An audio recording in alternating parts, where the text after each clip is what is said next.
And we're spending more money than ever before on action plan ads, and the action plan doesn't exist anymore. In fact, so today the Conservatives added another $65 million to that fund, which will allow it to double the amount it pays for veterans' funerals.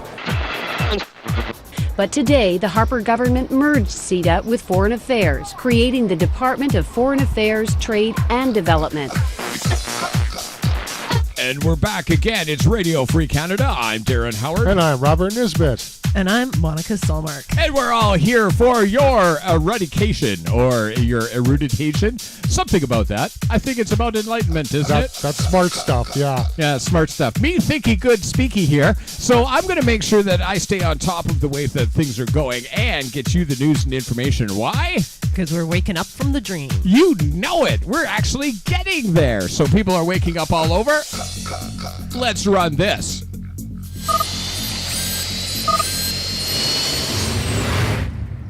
I admit I was never really a big fan of the Canada Action Plan ads when they first came out. I mean, they look great. And I was glad that some actors got hired to wear hard hats and run around and look busy. Although, I assumed that when the Canada Action Plan was over, the ads would stop. I mean, McDonald's doesn't advertise the Shamrock Shake in July. They don't spend millions of dollars telling people to eat the McRib when the McRib is not on the menu. No.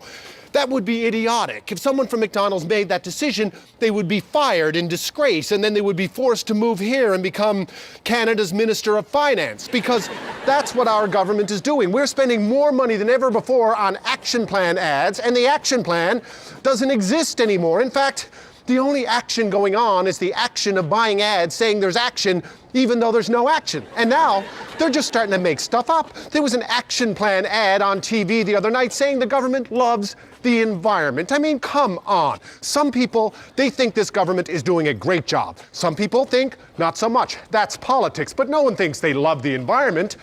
Not loving the environment is part of their brand, I swear. One of these days we're going to find out the whole action plan thing is the result of a bet between the finance minister and the prime minister over how stupid Canadians really are. Hey Jim, here's one. How about we'll show a girl running through a meadow, then we'll cut to a puppy, then we'll show the Rockies and say it's part of Canada's action plan. Great, what's it mean? I don't know, but we're shooting in IMAX. And every action plan ad ends the same way. Visit our website, find out what's in it for you. Well, I'll save you the trip. I'll tell you what's in it for all of us this year. Another bill for advertising. $78 million. That's not an action plan. That's madness. That's not an action plan. No, but don't you know it was budget week last week? Yes. Our finance minister, Mr. Jim Flaherty, got up there and talked about the 2013 budget for Canada. Okay. And how they're going to put people to work. Okay. Probably using the economic action plan. They're at least putting advertising execs to work, okay? And that's part of the deal. Yeah, but they're closing facilities, they're shutting down daycares and other things, and they're spending $78 million advertising a program that doesn't exist. That's right. Well, and I do wonder if there's truth about that bet between the finance minister and the prime minister. I know, yes. 'Cause I'm starting to feel just a little taken advantage of. Yes. Do I get a kiss first? Yes. No, and you don't even get a call in the morning. Oh, look, a panda. Yeah, wait, yeah. That's right. Panda. Okay. Any lube with that?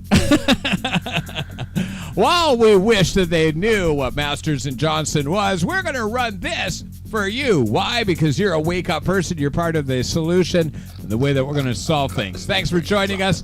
Radio Free Canada. Let's talk about Mr. Jim Flaherty. Good evening and thanks for joining us. The Conservative government has unveiled its economic plan for this country. The finance minister delivered the federal budget in Ottawa today, a budget he describes as modest. Our coverage tonight begins with our Ottawa bureau chief, Jacques Bourbeau. Jacques? Well, Donna, if you don't like surprises, then you're going to love this budget, because Jim Flaherty promised it would focus on jobs and growth, and that's exactly what takes up most of today's budget. Most of this budget is focused on the nitty-gritty of Canada's economy, like solving our skilled labor shortage. Flaherty's solution, a new Canada Job Grant. Despite all these measures, the Conservatives are sticking by their promise to balance the budget by 2015. To reach that goal, the Tories are trimming spending by $427 million. For example, promising to reform sick leave benefits for civil servants. And they're counting on almost $7 billion in new tax revenues by clamping down on loopholes and tax cheats. But still, their deficit numbers are higher than they were a year ago. They're now anticipating a deficit this year of almost $19 billion, $8.5 billion higher than they predicted a year ago. So I think that they must have internal numbers that have given them great confidence that even with the slowed growth, that the cuts they've done in the last 3-4 years, not just the last 2 years, but the last 3-4 years, they have a compounding effect, and they're enough that's going to push them across the finish line into a positive balance. And the government is also using this budget to deal with some hot-button issues. You might remember the controversy over the last post fund. Critics say the government not providing enough money to pay for decent burials for Canada's veterans. So today the Conservatives added another $65 million to that fund, which will allow it to double the amount it pays for veterans' funerals. Donna? All right, Jacques Bourbeau on Parliament Hill. And you notice how he's just a front man saying, you know, oh, they're going to create jobs with this. They're pulling their numbers out of their you-know-what. Yes. Okay. And you know that, okay, we talk extensively, banks make money up from nowhere. The economy is just this shadow economy. Okay, it's an assumed one. Make sure you do your research on that one. But the skills training program, if you've seen Generation Jobless on the CBC, you'll know that you can put them all through all the training programs you want. There are no jobs. Look, it's all photo ops and PR. That's all it is. That's right. Okay, and we've got the nonsense going. But did you know that? Did you know that? No, and I didn't know that about the Mercer of us, advertising for a program that's not even happening. Yes, that and doesn't. that even could have gone to burying veterans. What a thought. Burying veterans, okay? I mean, doubling the amount of money to bury veterans, but ignoring 1 in 5 children going hungry. Well, or 300,000 homeless. That's not important. But that's not important to the economy. Of course. That's right. And China probably doesn't care. Wait a second. Panda. That's right. That's right. I'm sorry. We forgot. We got thinking again. Oh my gosh. Of course. You Yes. stop thinking. Panda. Okay. Okay. One more on this budget thing. Okay.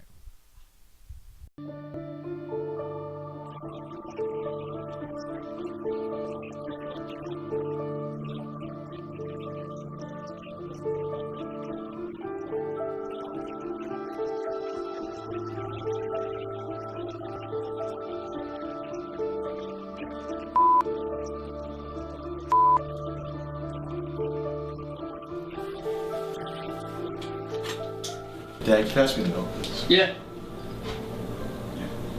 Thank you. Did you see that bit in there, Thomas, about the corporate tax rates and the budget in 2 weeks? No, I didn't. No, it's not in the sports section. Mr. Flaherty's giving us his budget. He says that by 2015, no deficit. Presto, gone. Every year since those guys got in charge, corporate tax rates have dropped and dropped and dropped, Thomas. Right? 15% this year. The provinces have followed suit.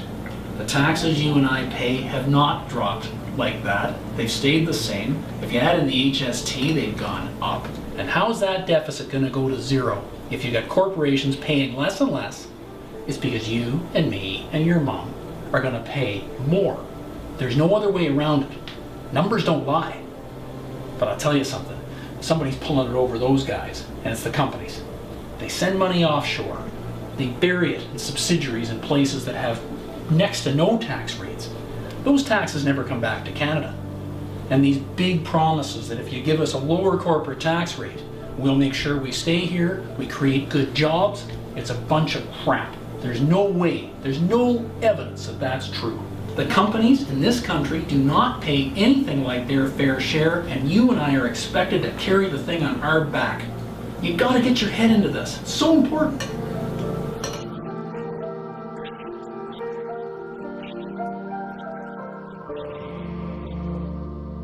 Operation Maple bringing us that clip there. We do want you to get on there. And they're so fed up, they're producing their own videos. Well, corporate taxes are going down, and our Yes. taxes are going up. Okay.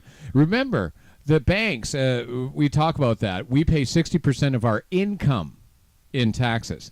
Banks, corporations might pay 2% of their profits. Wow. Might. Maybe. But most of those profits are shipped right overseas, and they're gone.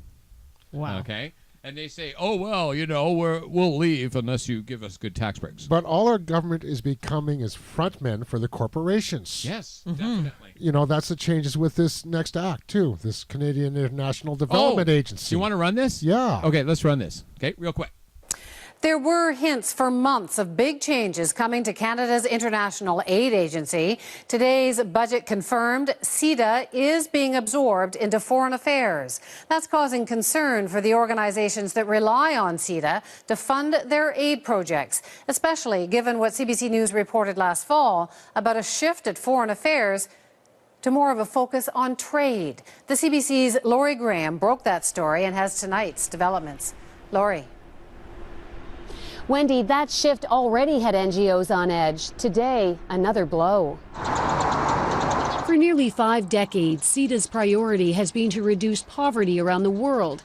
It partners with NGOs to provide aid and development money in some of the world's poorest countries, most recently Afghanistan and Haiti. But today, the Harper government merged CIDA with Foreign Affairs, creating the Department of Foreign Affairs, Trade and Development. That set off alarm bells for aid groups, who now worry CIDA's mandate of helping the poor will take a back seat to business. I think we've seen the writing on the wall over the last couple of years. The government recognizes that there's a wide range of interests, a range of economic interests, of political interests, of corporate interests, and these have a bit of a history of trumping the interests of poverty reduction and the interests of poor people. Last fall, a confidential draft copy of the government's foreign policy obtained by CBC News revealed a single-minded focus on trade in expanding markets of South America and Asia. The worry is that there might be more compelling interest to help to support economic growth in places like Peru or Vietnam that doesn't in fact trickle down to the poor. The government says other countries have merged their development agencies with Foreign Affairs without a problem. But aid groups here say there's no indication those countries make trade their top priority. Wendy? Thanks, Laurie. Laurie Graham. But of course, the spin factory being on, saying trade is good because it creates better economies, but really it's just our resources leaving and our jobs leaving too. Well, yeah. I mean, the Keystone Pipeline is only going to create, 35 permanent jobs? Yeah, I know. And then there's going for it. Of course, it'll make Texas oil companies extraordinarily rich. Especially the Koch brothers. Yes. Okay. Well, it's funny. I did see something lately on Tom Flanagan. Okay. Being a plant from the U.S., and he was actually at the U of C in Calgary, and he was one of the mentors of Harper.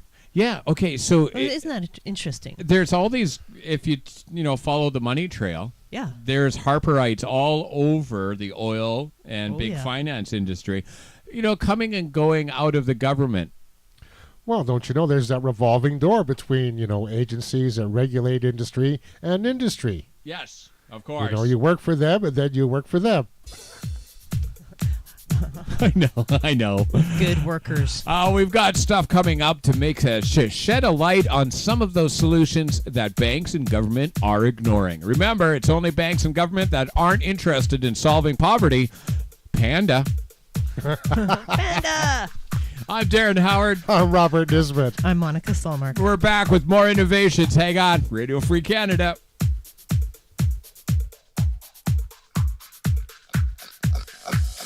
Canada used to have what is called a social safety net.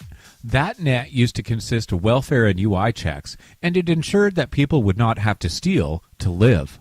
But now there are no effective social safety nets left, except for the richest of the rich. How does it work? Well, it's pretty simple. Major corporations are awarded subsidies, tax breaks, and eased regulations, and you are not. Not convinced? Just remember that you pay 65% of your wages in taxes, and Canadian banks, corporations, pay no taxes at all. But things are changing.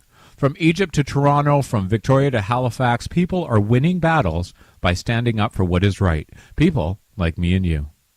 On January 28th, we are asking you to go to your city hall at 12 noon all across the country.